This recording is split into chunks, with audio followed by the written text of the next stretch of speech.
Sound good? Yep. Okay. Excellent, guys. Welcome back. Another week, another live Q&A here at TXG. Last week we started the show in a different fashion. We talked over the winner's bag. Yeah, we talked over Bubba's equipment that he had, and we want to try and make that a regular feature in the show, and not so much a what's in the bag, but why in the bag. Yeah. So we want to. That's where we feel our value to you guys is. We can maybe explain some of the reasons the guys use the equipment that they do. So, Cam's been looking over Justin Thomas's bag. Obviously, a great win. Yeah. He's just so clutch. I mean, he just gets a sniff of a win. That wedge on 18 was incredible. That's it. I was, Sunday texting with a bunch of boys just on different stuff, and it's like 5 in the playoff. Yeah, like so didn't even need to hit that shot. And we were texting back and forth, going, who's going to win it? Is it going to be Thomas? Is it going to be Norn? Is it going to be Fleetwood? And I was like, honestly, my sense was just that if Thomas had a sniff of the win, he just wins. That's what he's a closer. He's a closer. He's clutch. He's not afraid of the big moment. No. He's clutch. He knows how to hit the big shots. He's done it time and time and again. It's his 8th win. It's impressive. 24 years old. In his last 31 starts, he's got a 23% win ratio, which is second to Tiger Woods' 24%. Yeah, that's pretty impressive.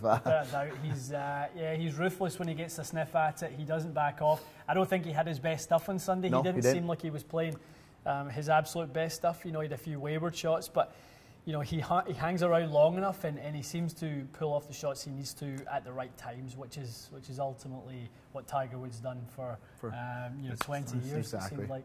So let's run through his bag. Full bag of Titleist, top to bottom. Top to bottom. Start with the driver, 917 D2, yep. 8.5 degrees.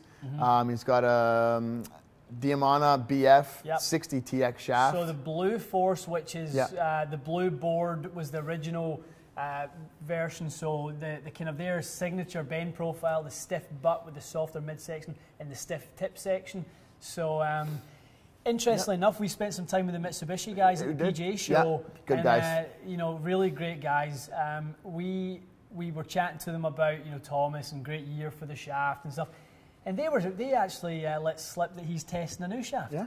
And he hasn't put it in the bag yet, but he has been prototyping the White Force. So obviously, the historical red board, blue board, white board range, the high launch, mid and lower launch. Been around for a long time. Yep, without a doubt. So he's been testing that, but still can't really get it to the point where he's comfortable to pull out the shaft. I mean, no wonder after the year he had last year. Yeah, you're not going to change. I know. So was he having a 3-wood? 917 F2 with a 10C blue 80 TX. Yep. Yeah. Yep. And then he's got a 5-wood. He's got a 915 FD. Yeah. Old tech.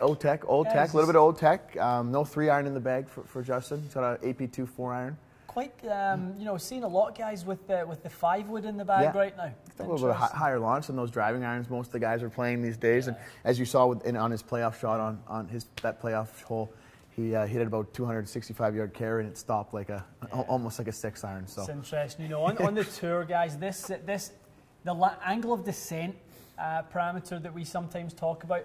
When you're on the PGA Tour or European Tour, especially the PGA Tour because the greens run a bit quicker, that angle of descent is a real premium feature to the ball flight. Exactly. When you're trying to access those little tight pins and they're in little pockets of the green and you're aiming for such a small part of the green, to have the stopping power via the angle of descent, that's so important to these guys. Yep. So going with a 5-wood, that precision on the way into the green, as much as we would all love to be as good as these guys, were not. And that's where the hybrid comes in, because the shorter length shaft gives us, the average golfer, that more consistency. Exactly. Okay, so maybe that's where the hybrid versus 5-wood debate kind of goes. Well, an amateur should maybe lean towards the hybrid, because with that shorter shaft, you can probably do less damage. Exactly. Control it a little bit easier, while keeping the height. Yeah, while keeping that height as well. So interesting. And then he has a bit of a mixed bag with the irons. Irons, you got AP2 4-iron. AP2. So even Justin Thomas. You know, one of the better ball strikers probably, on tour. yeah. Between him and DJ, they're Sergio, those type of players. They're kind of 1 and 2 really over the last 12 months for me. Yeah, easily in the world. Even those guys need help down there. Yeah. So exactly. So if those guys are hitting those type of clubs, then don't be afraid to try something with a little bit more girth to it. Combo sets are great. Going with something with a little more help towards the long irons where you need it. That's the characteristics of what you need, and then towards you can transition towards a slightly more sleek, thinner soled, slightly smaller head towards the short stuff, because that's where your precision and your touch comes in. Exactly.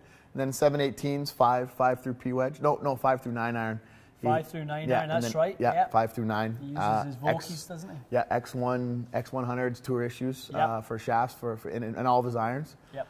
And then he's got wedges. I believe he's got 46. He's got 46.08. He's got 52 12-degree bounce. He's got 56 14-degree bounce. And that's another thing, bounce at the golf. Bounce. Using that bounce. A lot of guys. I was doing a wedge fit the other day, and I was, telling the customer, like, don't be afraid to add a little bit more bounce. Like Rory McIlroy's got 12 degrees of bounce in his 60. High toe, the new high toe. Yep. Justin Thomas has got 14 degrees, 12 degrees. So bounce is your friend.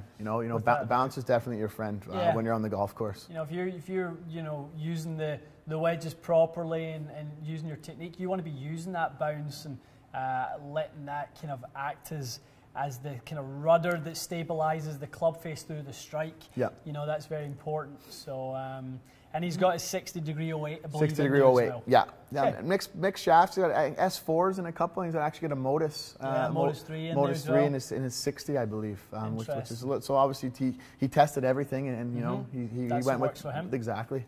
He uses the X5 Scotty Cameron. Yep, little I'll see a Circle T with a little bit different neck than the one you can get at the store. So. Yep. Without a doubt, and he's using a Pro V1X as well. Yeah, 1X. So that's Justin Thomas's sort of bag and what he's got going on. It's working for him so well. I mean, he's the informed player right now. So really, really good stuff.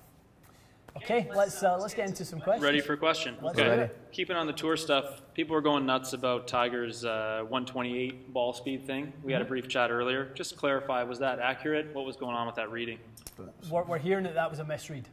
We're hearing that was a misread. I mean, 128 is like they said it would, be amongst the quickest swings on the PGA Tour over the last few years. Yeah, I think they had one guy at 129, so so it could have been a little bit of a misread. But apparently, the story is a misread. He was better though last week with the driver, wasn't he? He was a lot better. He was a lot cleaner. His game looked really tight. Yeah. Second in driving average, and then first in proximity to the hole. So that's a pretty impressive two big stats. Look at the smile on this guy's face. I'm a Tiger guy. Somebody likes Tiger a little bit. We got a question we got to answer. Someone all the way from Norway wants to have a chat about just the accessibility of a really good fitting center. Yep. And if you find yourself in a situation where it's just truly not realistic. Yeah. Obviously, we're kind of trying to change the access that someone could have to information through the internet. What is someone's best bet? They truly cannot get fit.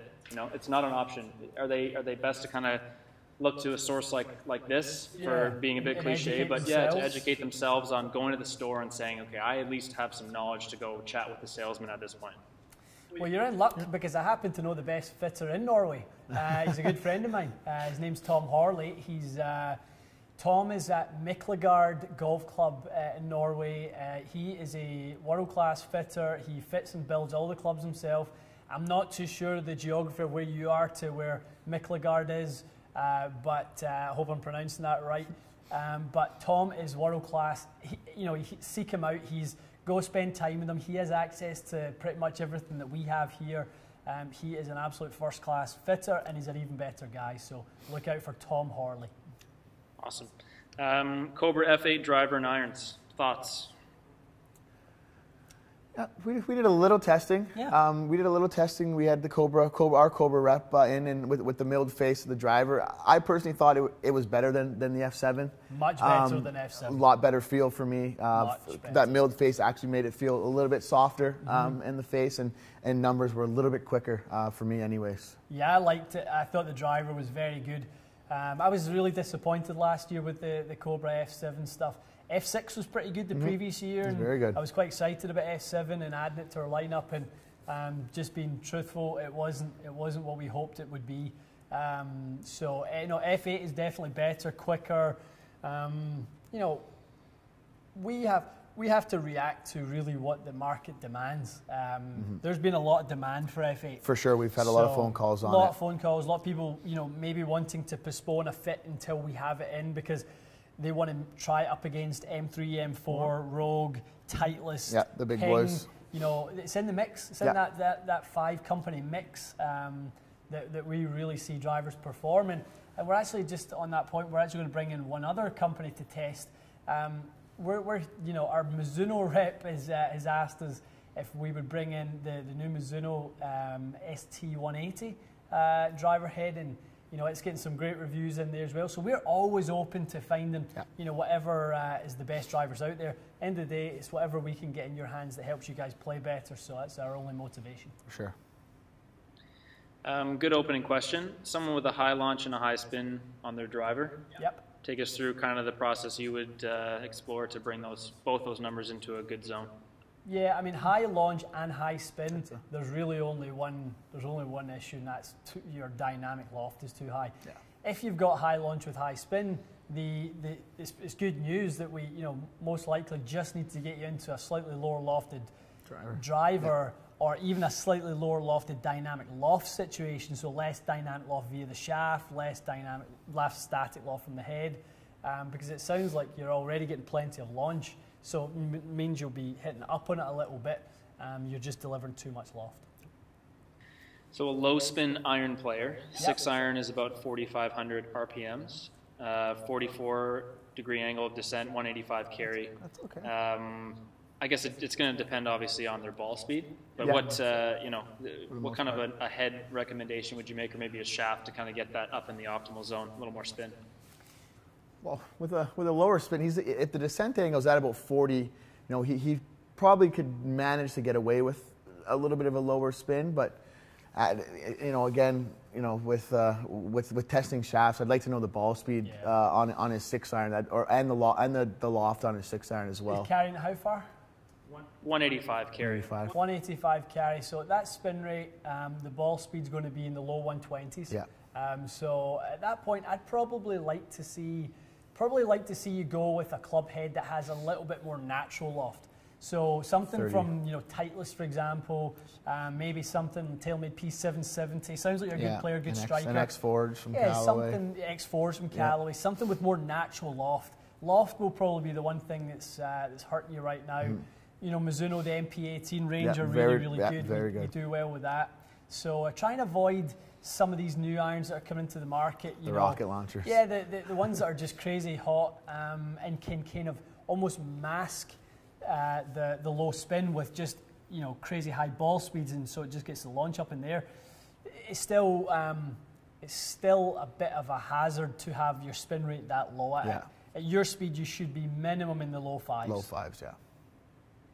So kind of a similar vein with a driver, 15 to 1800 spin, 14-degree launch, 6 degrees up on the ball in terms of angle of attack. That obviously is a factor in why the spin is so low, but kind of recommendation could you make in that situation? Obviously, we just got to get that spin rate up a little bit. I mean, it's too low. It's goes unstable. Up and it's can't you know, control any open closed face, you're going to see the ball really swoop and, you know, curve aggressively. We want to get that for you. We want to get that spin rate a little closer to the 2000 mark. You know, launch at around 16, so dynamic loft around 19, 20, so somewhere around about that region. So I would say if I was to recommend a head for you, I'd go something like a 917 D2, 9.5. Get it up a little bit. Yep, I'd maybe look at something like a TaylorMade M4 10.5, something with a little bit more spin than what you've currently got. Yeah. So a tour swing speed player, what kind of a peak height are you talking about for that kind of a player to be optimal? About 115, 115 feet. Tour players will be, generally speaking, between kind of 105 and 120.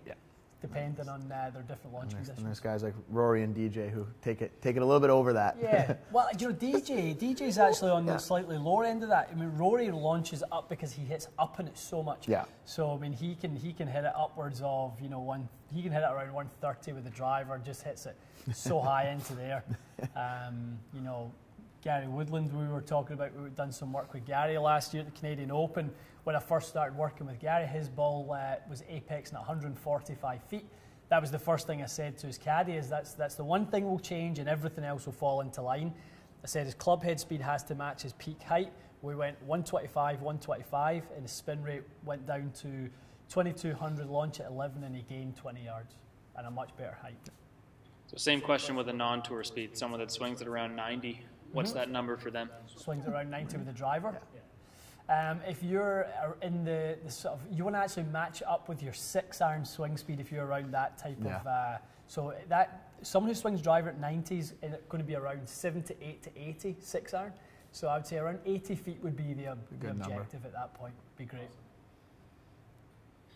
Okay, so going to shorten a driver about an inch, from 45.5 to 44.5. It's currently at a D2 swing weight. If they want to keep the D2 swing weight, what do they need to do? Are they going to have to add head weight or something to do with the shaft they could change? Yeah, I mean, you can adding head weight's probably the best way. Easiest.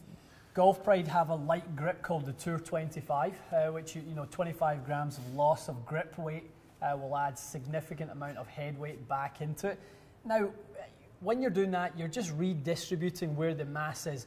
Ultimately, if you're losing 25 grams, you're losing 25 grams. Exactly. The overall thing is getting lighter. For sure. So, you know, my solution to that, you know, 45.5, that's not extremely short. Nope. I would go head weight on that one. I'd go to a you know, really highly skilled club fitter, get him to add some weight to that, whether it's a head that has adjustable weights or maybe put some hot melt in there and you know, get that head weight up to around, he would need it around 210 grams, and that should get it back to around the swing weight he needs it at. Actually, just still on swing weight, the difference of 3 swing weights in an iron set, is that something that someone's going to notice a huge performance gap? And like, how concerned should someone be with performance that kind of change? gap? I mean, I think it depends where you're going from. From C9 to D2, maybe. Yeah. You know, if you're, because D2 is not heavy, so D2 is already on the edge of being light. If you're going quite light, D2 to D5, less so. For sure. Would be my opinion. So where you're losing that 3 points is quite important. I would say it's worth adding it back in, though. I wouldn't personally like to lose 3 swing weight points in my own set. Which they should ideally look to, if there is a bit of a variance, get that within 1 or 2 at most. Exactly. Up the head weight a little bit. Changing gears, Tensei shafts on tour. It's actually obviously related to what you were just talking about. Why do you think that's doing so well? Why are so many guys playing that on tour? Tensei orange particularly, or just Tensei shafts? Just Tensei shafts in general, yeah. Just well built. Yeah, phenomenal shaft. Phenomenal. Yeah, I mean, Mitsubishi, they've always make a phenomenal product, and you know, they've kind of the Tensei manufacturing process allows them to use multiple materials, which allows them to basically manipulate the bend profile and add strength and weight wherever they need it. So it's still following on from their original kind of Tensei Red, which just launched. You've got Tensei Blue, which is more the mid profile, and the Tensei White. So it still has the familiar EI curves that we're familiar with, and it just has a slightly different way of making it. But it's a really high performance line. Ultimately, it's just because they're well made shafts. It's hard to beat that. Yeah, that's for sure. That's why trusted by so many guys on the tour. You know. You want to do a little preview that we're giving away a few of those babies? Yeah, absolutely. Well, I mean, there's a nice little segue by Matt there. So we're actually doing a little giveaway. So we're sitting around, I think, 1,700 or so subscribers. We're keen to get that up to 2,500. We're getting some great feedback on the channel. And one of our ways in which we can thank you guys is we want to do a giveaway on a Tensei shaft. So once we get to 2,500 subscribers, we're going to get you guys to leave some comments on our video that we filmed today with the giveaway. We're actually, so what's going to happen is we're going to open the contest tomorrow. Oh, tomorrow? Okay. Yeah, and then so look out for that one. Yeah, so as soon as we hit 25, which it's not going to take very long. It'll close. We're hoping. And as soon as it hits that, then we're going to stop the contest, and everyone that's entered to that point. Everyone who's left the comments on the video that we'll post tomorrow. Yeah. Okay, so leave your comments in the video. Whatever it may Could be, just hopefully let us know your suggestions for new videos, whatever you guys want to see. Leave your comments, good, bad, or indifferent. We hope you're enjoying it. We're certainly enjoying doing it. Yep. So they'll see that video tomorrow. It'll be entitled, probably Mitsubishi Tensei giveaway. Probably tomorrow morning around 8 a.m. Eastern. And are we allowed to talk about some of the other things we're doing with Please, giveaways? go ahead, preview. This is something we want to do more and more. I mean, genuinely, we're not just saying this when we say we're loving doing this. We love it. We want to give back to you guys. So, it's probably going to be sort of milestone marks on the channel. 2,500 subscribers, 5,000 subscribers. Just wait till you see the prize we're going to give away for 10,000 subscribers. So, share the channel with your friends. If you're viewing but not subscribing, please subscribe, and you'll have a chance to win these prizes. And every time we do it, it's just going to get better and better and better. So sticking with shafts, Even Flow Blue. They're mentioning a handcrafted version. I'm assuming they mean not a stock version. Exactly. What are your thoughts on that? Just that company and the design of those shafts. Fantastic. Yeah. True Temper being the parent company to the Hazardous line of shafts, and the handcrafted range are their real premium ones. Sort of marquee shafts. You obviously following on from Hazardous, which was the same sort of thing. You had the stock one that was in a lot of companies' product, and then you had the handcrafted stuff that made its way into stores like this, which was in the aftermarket. It's just slightly tighter tolerances. It's hand rolled plies of graphite around the steel mandrel, and they can position the graphite at whatever angle in order to achieve a certain bend profile, in order to get the shaft to bend and twist and feel a certain way depending on how you angle the graphite. So the handcrafted element just gives them a little bit more control of that. When we had a lot of success with fitting with the Hazardous line anyways. Today, you had a great fit with the Hazardous yellow today. Hazardous yellow, 6.5, 63 grams. Customer picked up 24 yards in carry, which was a pretty big, and he had a pretty current driver of his own. So it was a nice little fit for him. And what were his characteristics that he needed? It was a Hazardous yellow. Hazardous yellow, so he couldn't go quite the Hazardous black because he needed to get it up a little bit, but he was a quick enough player where he could handle the 6.5 and to keep the spin down a little bit. Just need that launch go a little bit higher. And he was suffering from a little bit excess kind of fade, too much curvature. Too much curvature. It helped turn the ball over actually pretty nicely and get that launch up. Hazardous yellow, a little bit more counterbalance. Some of the guys have asked questions about counterbalance and shafts and what we feel they do, and we feel like the predominant thing that in most people's hands counterbalancing will do will be kind of help the club head rotate a little bit. Yep. And that was what your customer saw today. Yeah, exactly. Great. Perfect. So a couple questions that are actually nicely related. So got another question just about not spinning irons enough. Yeah. Quite common. Yeah. So this is a player with some good speed. So 7-iron, 90 miles an hour. Still not getting more than 5,500 spin on the 7-iron. There's another question that came in actually about loft gapping and just how a stock set comes. Is it worth coming in and mapping it out with you guys or someone similar and saying, okay, definitely dial in all of those different spins with each club by adjusting lofts that may not have come with the set that way? Definitely. Without doubt, Matt. No, for sure. I mean, we're seeing this all the time. People are concerned about spin rates going down, and it's just the nature of losing loft in these modern irons. The new irons, That's the nature of it.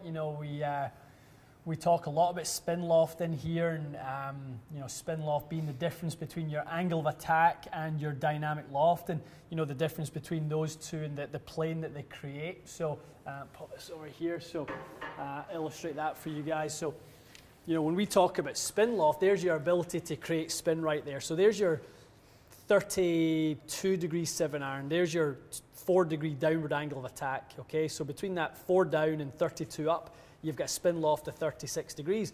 As the modern lofts have came down, that spin loft window is shutting down, and the ability to create spin has gotten less. So that's why the manufacturers are trying to get the ball to launch a little higher with velocity. So that's the problem. So when you select the iron, for yourself, make sure that it has the right characteristics to still keep your spin rate up. You don't want to dip too low, because ultimately if your spin is too low, in a perfect scenario fitting. What's it going to be like when you add moisture and a little bit of a juicy lie and some dirt in your grooves? It's going to be even lower. It's going to be a disaster zone. You're not going to have any chance to control your distances. That's one reason we do offer distance reviews here. Yeah. You can come see us and we go right through the full bag. Without a doubt, it's really important to make sure you've got the right gapping. And what we find is we don't even find that sometimes when we do these things that the bag follows a traditional gapping in terms of loft. Absolutely it does. Right, so we might find that someone needs a slightly different spacing at the long irons than they do at the short irons. But ultimately for us, it's all about getting the right spacing, 10 to 12 yards. Exactly, because every golfer is different, obviously. So. For someone in the South UK, somewhere to get fit, what do you recommend? Golf Principles.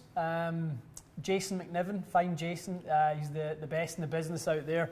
He's actually my mentor at TaylorMade when I was there. He is one of the absolute most knowledgeable, best club fitters you'll ever find anywhere in the world. Jason McNiven, Golf Principles.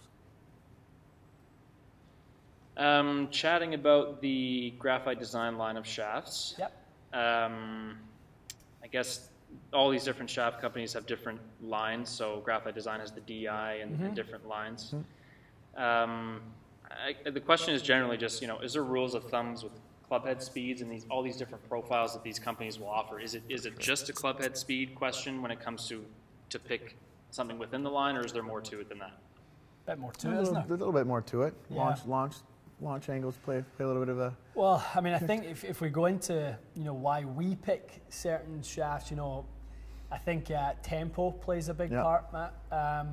How the player loads the shaft. So, those are big things for us. And, going with a certain shaft, you might be somebody who's quite a short swing but has a really aggressive transition. You maybe need a slightly stiffer butt section in order to kind of gain control of the club that way. So, we break the shaft down in our minds into 3 sections: the butt, the mid, and the tip section. We are very sort of conscious of the EI curve of those shafts and how that all works. So, the Graphite Design line, for example, you've got sort of the DI range, which feels great, has kind of a mid butt section, a slightly softer mid section, and a stiff tip section. And then you've got like the MJ range, which is a little bit stiffer in the butt section, but much softer in the tip section for a higher ball flight. And then you've got the TP range, for example, which is a bit stiffer overall for the more aggressive tempo. So stiffer in the butt section and really stiff in the tip section. So they all vary their own ways. So we've got some nice specific fitting questions with some numbers for you. Cool. Perfect. Looking for a lightweight shaft. So currently have a 917 D3. Higher spin player, no problem getting launch and swings around 100 miles an hour. So what are some things on the light end of the spectrum that would be a good fit for that type of player? Light end, and they want to lower the flight?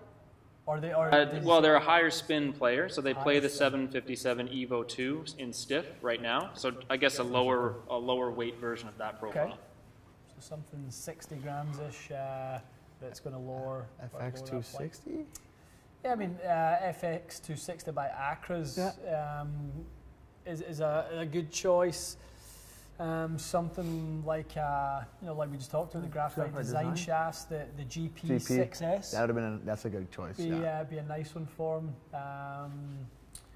And kind of high value, something like the Tensei Blues 60 stiff would be pretty good as well at that price point, a decent price point without going OTT. Yeah. Yeah, something. Yeah, somewhere around that range. One of those three, Matty, would be good. So another one really, really specifically knows all his numbers, which is good. G400 driver, Tour 65 shaft. It's a 10.5 degree head. The numbers are 108 swing speed-ish, 105 to 108. Ball speed 154. Spin loft 10.1. Spin 1977. 109 feet peak height. And getting 264 carry. So basically the question is that a maxed out fit? Close. Yeah. That's what they say. It's pretty as long good as fit. you're hitting that online, you're fine. Yeah. Yeah, that's really, really good. Numbers there, really good. Super. Yeah. In general, rule of thumb, you can basically, depending on what you know, we on TrackMan, we always went club head speed times 2.7 would be a good estimate as to how far you could hit it. So club head speed was what, 108? 105 to 108-ish. 105 to 108, yep. So times 2.7, so you've got... I'm sorry, 103 average. 103 okay. average. Yeah. Okay, so 270, 2.73, so about 280 would be your total overall goal. Yeah. If that's where if he's at, right about there. he's right on the money. So 264 carry, assuming a regular conditions. 16 That's to 285, 16 yeah, roll, perfect. Absolutely, yeah. So yeah, general rule of Really thumb, good. club head speed times 2.7 gives you a good idea as to where you're at. Someone who may need to go a little shorter with their clubs, would you recommend just getting fitted for standard length clubs gripping down, or do you recommend getting properly length clubs from the Proper beginning? length. 100%. Proper length. And You don't why wanna go why would natural. it be a fact? Like, how does that change the performance of the club if you grip down? You're gripping into a lower, like a small taper part of the shaft. Unnatural. Yeah, I mean, it's just there's almost no reason to sort of, you know, grip down unless you're in a sort of a very unique situation like a Brooke Henderson scenario where she's always gripped that far down her driver, that they have to build her driver to 48 inches so that she can actually hold it at 45, plate at 45, but have 3 inches at the back. Yeah. Looks So, weird. which is She hits it great. yeah. though. She hits it really good. I mean, I know speaking to Tristan Mullally, who had a part to play when she was part of Team Canada and stuff, he was never that keen on her doing that, but her team and certain like people, they quite liked that for her, so she's sticking with it for now. It's not like she's playing bad. No, exactly. She's playing lovely golf. Exactly. Any chance you guys are going to get into fitting single length clubs, single length sets of irons? No. And how come? No, we tried it. We tested it, and we saw. I mean, I can see there being a player with certain physical limitations that may benefit from longer short irons. I tested it and had a really hard time with the gapping element of it. For me, the head hasn't been engineered how I would, envisage the head to be engineered. If you're going to play clubs at the same length, they have to have different levels of output because ultimately you're going to have the same level of input. So input being the club head speed, the output being the ball speed. If that loft progression is just a standard loft progression, how on earth are you going to space them properly unless the heads are engineered specifically for that job? So, if we go, 3-degree gaps into 4-degree gaps like a normal set is, and you've got your half-inch increments in length, that produces for 99% of golfers the right spacing. Yep. So, no, I don't see that being something that we do here. So on Mark Crossfield's channel, he mentions quite a bit that he doesn't feel the shaft is making a huge amount of difference with club fitting. Now, I don't know exactly what he's referring to. Maybe he's talking about something very specific, but maybe just chat about where do you see the shaft making the most difference? Mm-hmm. What type of, probably they're referring to you're not using the shaft to knock 1,000 RPMs of spin off of something or anything like that, but what is the strength of the shaft? Where do you guys key into improving a player's ball flight, just using the shaft specifically? The shaft is going to play a huge role in consistency and delivering that club face back to square. Yeah, exactly. We had a great fit tonight. Young player came in, swings the driver, extremely quick, 122 miles an hour, roughly around about there. 180 ball speeds. 180 ball speed. Liked his own driver, and just needed, was looking to see if there's anything else out there. A little tighter for him. Yeah. And he found that in a shaft. Yeah, we found him. We put him into the new TPT 15 series, 70 grams. And his dispersion absolutely shrunk massively. He was getting quite a lot of curvature with his old driver when he would miss it, and those misses just went away. For the most part, his dispersion circle went down. The misses were very manageable. Very good for a guy on that speed. The more we can manage our misses, it's a no-brainer to put it into the bag. And Cam was fitting him, and I was kind of observing, and his second shot, he kind of held the shaft in the middle and just went I like this, right? I like this shaft. Yeah. Now, he's not hit enough shots to be making a decision based on, you know, a load of, you know, shots, a wide spread of numbers. He's doing that just because it feels great. Good. Yeah. He can time it great. He feels like he's going to be able to repeat with it. There's internal factors that go into a shaft. I'm one of those guys myself. You know, the weighting of the club that allows you to just make a better pass at it. Be more consistent. More confident, yeah. Yeah, so where Mark might be somewhat right that, you know, you're not going to see a massive difference between a high launch shaft and a low launch shaft. And we've addressed that in a video in the past. I don't disagree with him. I completely disagree with him when he kind of poo-poos the shaft and the role of it. Yeah. And I've seen other videos where people do that, and I couldn't disagree less with people who devalue the role of the shaft. Exactly. Yeah. Yeah, got a little bit of clarification, but basically what Mark is saying is that the player and the strike make the biggest difference of all. But that, I mean, that's obvious, I guess. Chicken and egg. Yeah. Isn't it? You know, if you're saying that the player and the strike, well, I mean, the shaft working in excess deflection upward, what does that do to if the shaft works more upward, it changes the strike point lower, so that as the head moves up, the strike point will move down. So if you're saying that the strike point will play a role, of course it does. Yeah. But the shaft plays a part in delivering the strike point. Getting it back to that point. You know, and it also plays a part in influencing the player. So it's hugely important. We need another recommendation for a state or a country that you're not in. Southern California. Southern California, yeah. Who do you know? I would go to True Spec Golfer at La Jolla. La Jolla Country Club. They've just set up there in the fall. So True Spec Golf are there. Also in that neck of the woods, Cool Clubs are in Irvine, California. They're a great company. The Club Fix have a lot of stores in Southern California. You can visit any one of the three of those companies and you'll be in really good hands. It's a really good question here, but I don't want you to answer it too detailed because we actually talked about making a video about this. So keep it brief, but keep it interesting. What is the importance of the actual head weight on ball flight? So things like the speed of the ball and how can the actual weight of a head affect the ball flight? Take a small hammer, try and hit a nail in. Take a big hammer, try and hit the nail in. It's the bigger hammer is going to have the most impact. Yeah. That's it right there and then. Well, heavier mass will make a bigger impact. So obviously there's a point at which it becomes too heavy. Sure. However, you know, we're still dealing with physics and for sure more mass, more velocity, and more ball speed.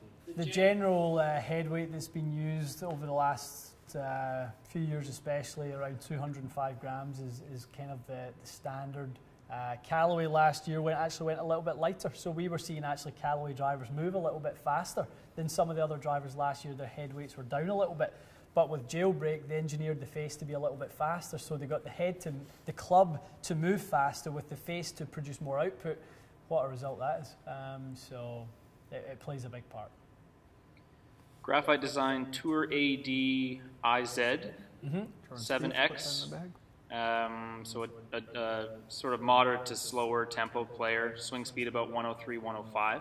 Is that too much shaft? And what flex? 7X. 7X. Oh, 7X, yeah. Absolutely. Yeah, that's a little too much. Yeah. Like Cam mentioned there, Steve Jordan just put that in play. Put in the bag as Snedeker just put it in play. Yep. Adam Scott just put it in his driver. So it's getting some tour presence out there. A bit firmer than your sort of DI profile out there. So yeah, I would say 7X for sure. I would leave that one alone. 60, go with the 6S. That would be nice. And what kind of, just quickly, what kind of effect would someone get from that shaft being just not able to load it or flex it properly?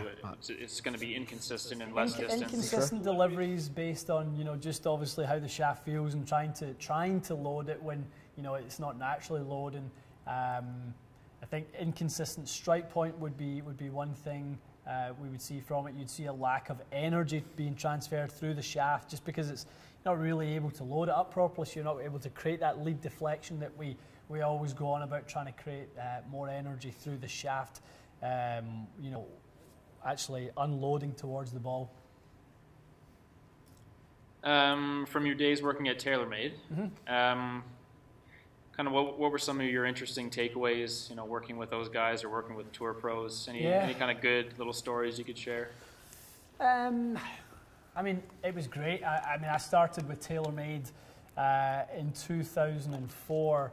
I mean, what a great time to be with the company. The R5 drivers were just finishing, and R300 was the game changer for TaylorMade.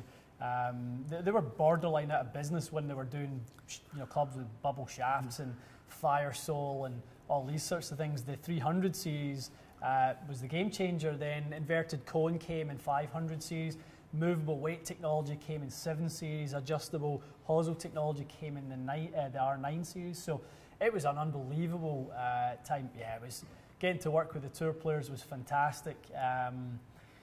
Remember one time working with Monty down at Turnberry, Colin Montgomery, and he walked in and he was getting his Yonex stuff sent down to us, so he got a new Yonex E-Zone driver. And I said, what do you think? And they sent him a Fubuki K60X shaft that we had to put in it for him. So he's hitting it, and at this point, 2011, Monty's losing some yards. Yeah, right? that is. And he's not liking it one bit. So Monty, being the typical, you know, I've seen the Monty swing. You know, he's a little bit across it and a little bit down with the driver, so he tends to kind of spin it a little bit. And in his kind of prime, he had the speed to carry that. He was fine. He was, you know, he was okay with it. But as his swing speed dropped down, that day he was around 104, 105. He was only carrying it probably around 245. Oh, really? So he was hating wasn't too happy, I bet. So we had a conversation, and he said, "What can you do?" I said, "Listen, you know, you're a field player. You know, obviously the way you move the club, it's more of an old school type of swing.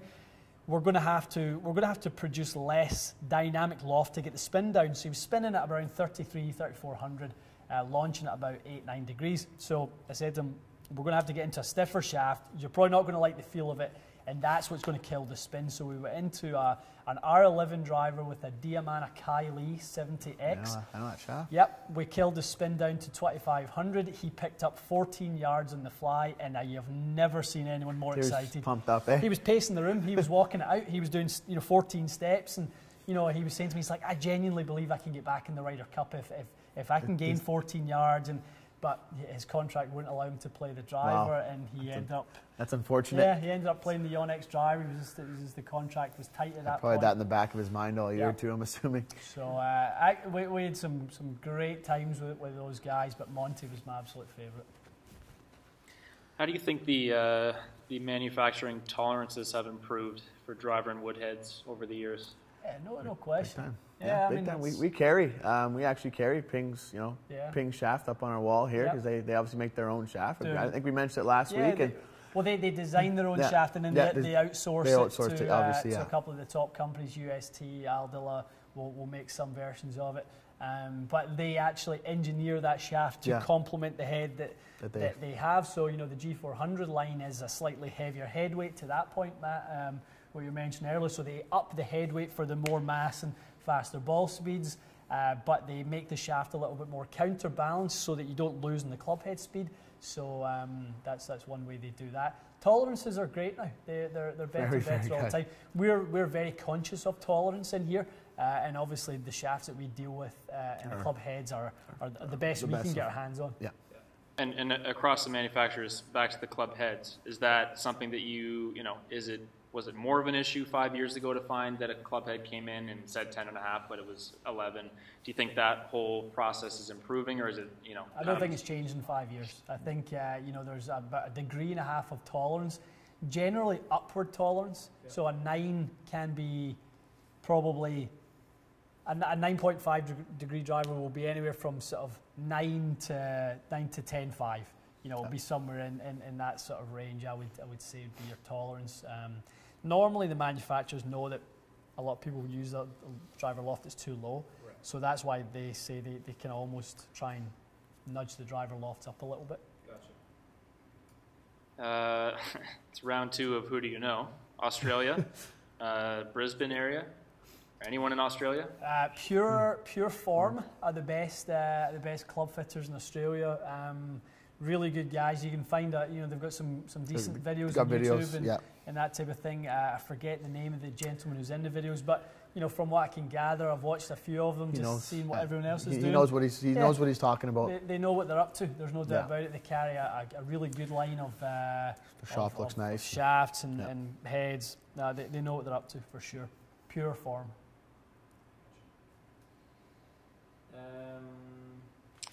Strixon 765s, Modus Tour 120X. Yeah. Probably have to clarify which iron head they're referring to, but I'm assuming they're fitting off a 6 iron. Mm-hmm. A peak height of 40 yards, so that's 120 feet. Yeah. What kind of a number is that for 6 iron? Good. Good. Very good. Yeah, I mean, if you're playing a 120X, you're quick. Yeah. So if you're around high that 120s, I'd probably. Yeah, you're good there. I mean, you know, 110 feet to 120 feet is absolutely fine. Yep.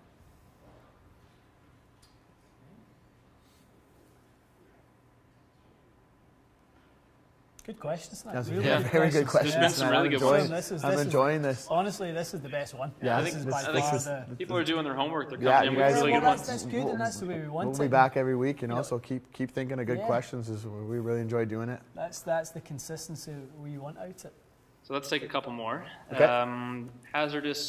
The Hazardous Project X 60 grams. Sorry, Hazardous Black. Is that? Yep. That's the right one. That's correct. 60-gram version. Like who's that shaft for? I mean, depending on the flex, what's that profile? Who does that suit? A quicker player, definitely stronger player. Yeah. In our line, it's one of the stiffer shafts. T1100 obviously falls into the stiffest category. Yep. Black, then the black shaft, really stiff tip section. Yep. If you got a high enough swing speed, that's something I'd recommend trying. And then but even like I said before, the Hazardous Yellow. Yep. It's pretty stout for the most part, but a little bit higher of a launch, and it still comes that 6.5 flex, which allows you to have a little bit of speed. Yeah. No, Hazardous Black is a great option, Yeah, and we actually saw even the stock version, performed well for a lot of guys. Sure. If budget, was part of the decision making process for some of our customers last year, we would have no issues going. Okay, if you can't quite get into the stuff that you've tried, here's probably what we'd recommend, and we've done quite well. We did really well, Really good question on some very specific numbers for a 3-wood this time. Yeah. A Acra. Sorry, this is I think he's saying an M4 3-wood. Oh no, sorry, Epic Sub-Zero. Epic Sub-Zero, Acra iWood M4, is that right? Yep. Okay, there you go. So 108 average club head, 155 ball speed, 3,400-ish, spin, 250 carry, height 98. Good fit. That's very good. Pretty good. Yeah, iWood is an interesting shaft. It was engineered as a kind of a budget shaft for Acra baseline, and so Acra have had great success over the years with putting in a really heavy weave into the butt section of their woods, and that way stiffens up the butt section. So what they actually done was they made a really heavy weave in the butt section of the iWood, which basically made it completely rigid. I mean, there was no give to it. It was super stiff. Yeah. It was as stiff a butt section as you would find out there.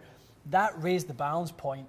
But what it basically meant is the part of the shaft that bent was much more concentrated, which was the tip section. They actually saw a lot of people really pick up club head speed and increased energy production, because the part that was basically in dynamic motion was the part closest to the club head. So it was they felt like it was a real little bonus ball to get that from that shaft. Trackman question. So the question is, if the face to path is closed on the reading, and theoretically you've hit the center of the face, what would cause the spin axis to be tilted to the right? So I guess we're talking about a right-handed player. And if it was, do we know the rest of the delivery numbers? Do we know path or anything? We don't, like that? no, just the face to path being closed. So maybe you can talk to, because I know we've had this conversation in terms of there's some different ways, because it doesn't know the strike point specifically. Is that where these variances on TrackMan can come in, because it doesn't actually know exactly where you've hit the face? Yeah, I mean, it depends indoor versus outdoor. If that's type of thing. If TrackMan's saying centers like is it Dr. Scholl's that's saying that it was a centered strike? You know, are they using foot powder? How do they know it's a centered strike on TrackMan? I'd assume just by feel would be my. Yeah, I mean, a lot of variables. That's where we feel that quad has an advantage in our environment indoors.